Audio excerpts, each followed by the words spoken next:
Hello student, I'm Mr. Leung. So in this video, we are going to talk about the calculation in the waste potometer, and this video is the part B. So for last video, we are going to talk about the whole setup of the waste potometer, and as what I mentioned before, it is a very powerful apparatus because it can give us three sets of data. So for the first data is the water uptake, and the second data is the water loss, and the third data will be the amount of water retention. So that's why we can use the water uptake minus the water loss and then get the amount of water retention, and then we use this number and then divided by the time. So that's why we shall get the rate of water retention by the plant.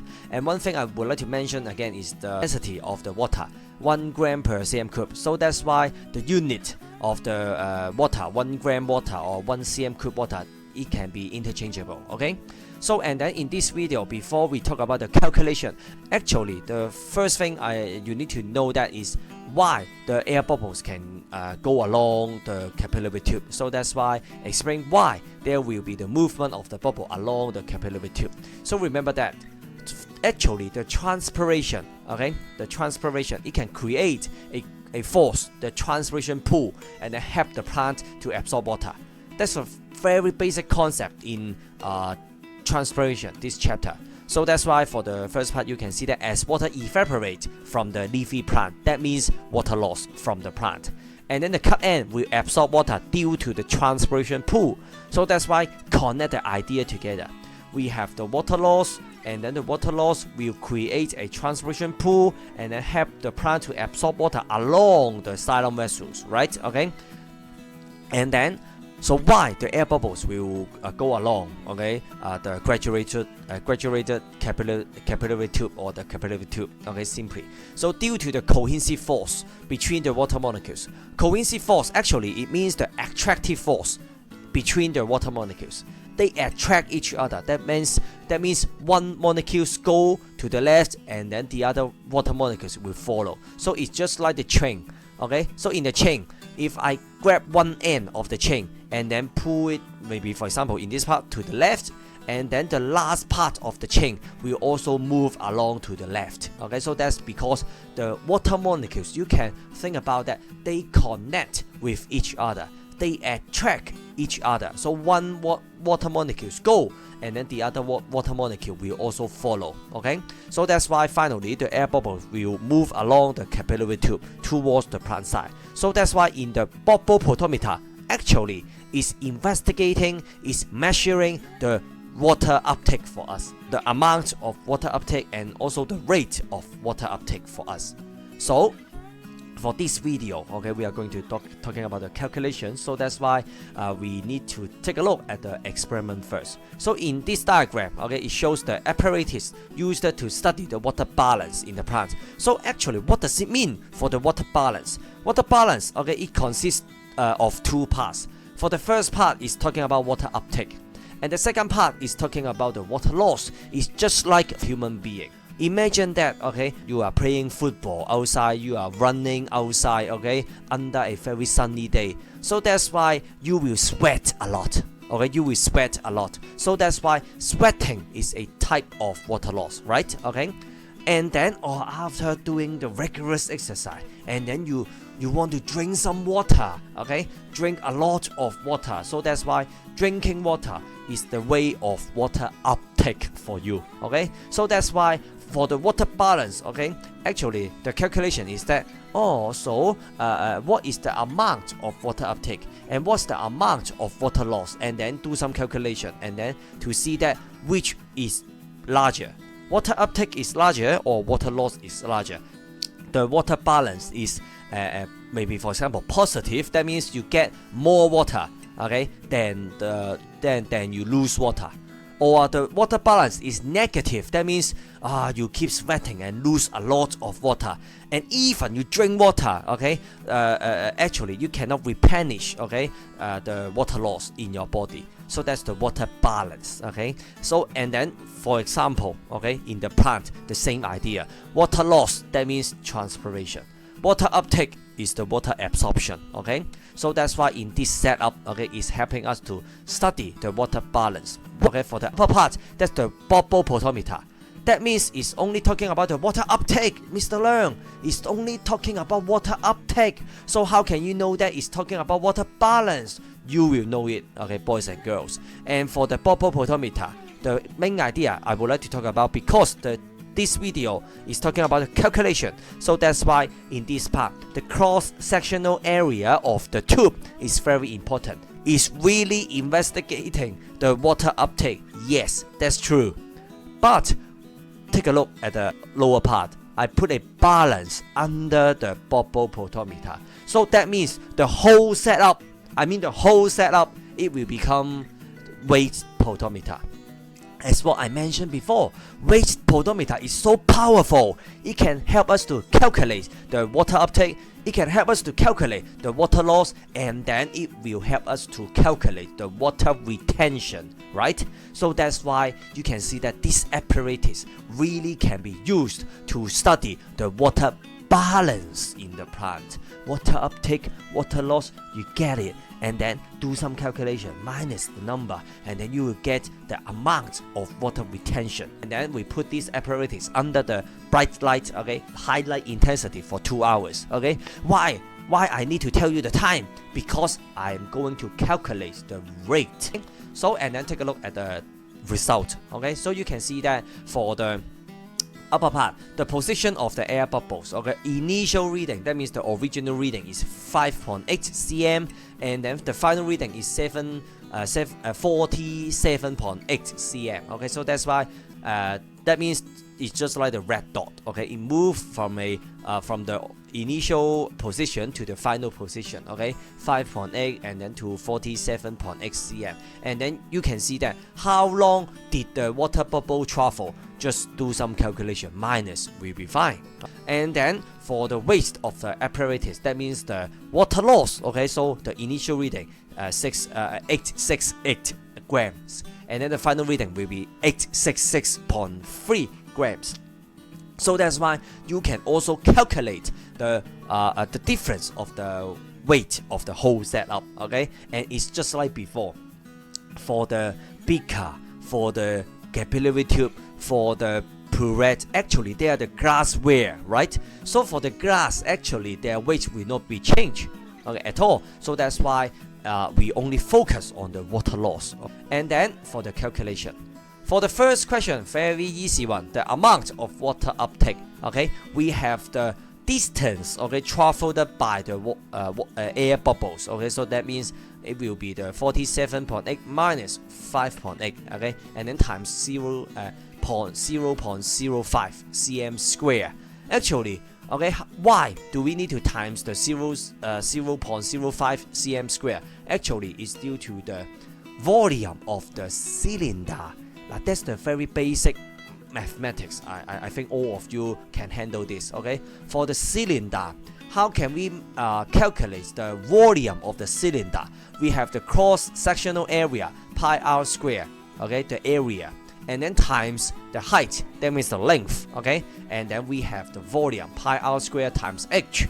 So in this question, actually, the pi r square, it gives you the number already, 0.05 cm square, and then times the height, that means the distance traveled by the air bubbles, that means the 42 cm. So that means cm times cm square, it will become cm cube, right? Easy mathematics. So the final answer will be 2.1 cm cube.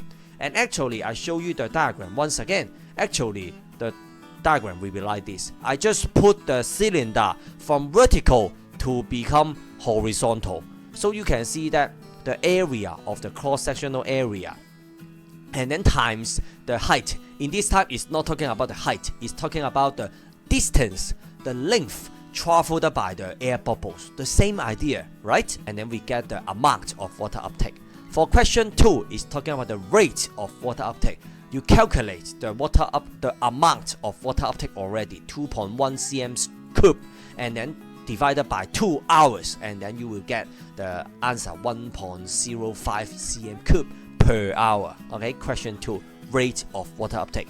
And then for question 3, it's talking about the amount of water loss. So it's just like in last video, we are talking about. So for the initial reading, 868 grams, okay, and then for the final reading 866.3 grams, and then you can calculate it 1.7 grams. Easy calculation, right? And then for the rate of water loss, you have 1.7 gram already, and then divided by 2 hours, and then you will get 0.85 gram per hour. 1, 2, 3, 4. So you can see that these 4 questions are very easy one, okay? Water loss, water uptake, just using the table, find the correct number, and then you can calculate everything. And then after 1, 2, 3, 4, these 4 questions, and then we get to the third data. The third data is talking about the amount of water retention, right? Okay, I have the water uptake, I have the water loss, 2.1 grams minus 1.7 gram, and then the final answer will be 0.4 gram or 0.4 cm cube. So you may ask, no, why Mr. Leung? You have 2 answers, 0.4 grams and 0.4 cm cube. Why? Because mass of 1 cm cube of water is equal to 1 gram. That's why the unit, they are interchangeable, right? And then the amount of water retention, 0.4 grams. So how can you calculate the rate of water retention divided by 2 hours? So that's why the answer will be 0.2 grams per hour or 0.2 cm cube per hour. Okay? So you can see that 1, 2, 3, 4, 5, 6. Okay? The pattern is just like the last video, but in this setup you can see that we combine the bubble potometer and then put a balance under the bubble potometer to make it the whole setup become the weight potometer. So you can see this setup, okay? And then one more concept, okay, apart from the calculation, I would like to talk about one more thing. It's talking about the limitation and the assumption of the bubble potometer.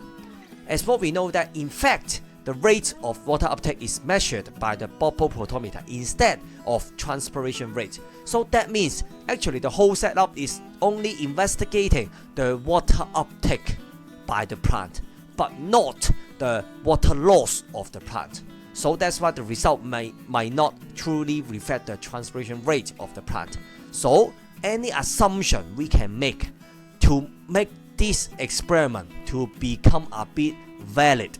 Because for the potometer, actually what you learn from the book is that potometer is used to investigate the water loss, the transpiration rate, okay? But at this moment you know that, the bubble potometer actually it cannot truly measure the transpiration rate. Instead, it's measuring the rate of water uptake. Mr. Leung, you tell lie. Okay, the bubble potometer is so weak, it cannot help us at all. So I tell you, no worry, student. We can make some assumption and then make the number of the water uptake to become the number of transpiration. That means the water loss. Okay, the assumption. So before I talk about the assumption, I tell you the metaphor first. Remember the metaphor of the water uptake, the metaphor of the water loss, and the metaphor of water retention. The metaphor is talking about water uptake is your income, water loss is your expenditure. You spend, okay, spend money on buying food, okay, buying clothes, something like this. Income and expenditure. And water retention is your saving, okay. So now, okay, the setup, okay, is just like that. I want to know your expenditure. I want to know your expenditure. But in this setup, I only can gather the information of your income only. I only know your income. So how can I know your expenditure? Actually, I cannot do it. But if I make some assumptions, okay, so it can help us to convert your income to become your expenditure. And the assumption is talking about, I assume that you do not save money. That means the bank account, your saving account, okay, the number doesn't change at all. That means for you, okay, for example, in your bank account, there are $1,000 only, okay, so-called the money in your bank account. And then I know that your income is $10,000, for example, $10,000, okay. And then I assume that you will never save more money, and then you will never spend too much money, and then that means every month your bank account only have $1,000. Okay, there are only $1,000 in your bank account every month. So that means I can assume that okay, this guy every month only $1,000 in the bank account. So that means your income is $10,000. It means that your expenditure also $10,000. Finally, that's why your bank account, the saving will not increase and also will not decrease at all. So that's why the assumption is like this. In fact, the water uptake, the rate of water uptake by the plant should be higher than the rate of water loss in order to keep the plant upright. Okay, so we assume that the amount of water retained in the plant remains unchanged. It's just like your bank account. Every month, only $1,000. Okay, no matter how much you earn, no matter how much you spend, only $1,000 in your bank account. So that's why, okay, your income must be equal to your expenditure. Okay, you will not save more, but you will not spend too much money at the same time. So that's why, for example, we assume no water in the plant is used for photosynthesis.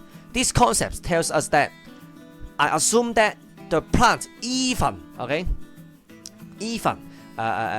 it absorb water, okay, and then it lose water, it never use extra water for photosynthesis. So that means it uptakes the water and then the water go away. Okay, for example, it absorb 10 cm cube water, and then finally there will be 10 cm cube water to be lost. Okay, so that's why to make the amount of water retained in the plant doesn't change, remains unchanged. Okay, no net change. Okay, so that's the limitation and the assumption. So for the video, okay, so for these two videos, I focus on the calculation, okay, in the Potometer. So the first reason is talking about in our exam, many students, okay, they cannot really calculate, okay, in the Potometer or do some calculation for other questions, okay. And the second reason is that actually after this video, okay, I want to tell you that the calculation, so-called the mathematics in biology, is not really difficult.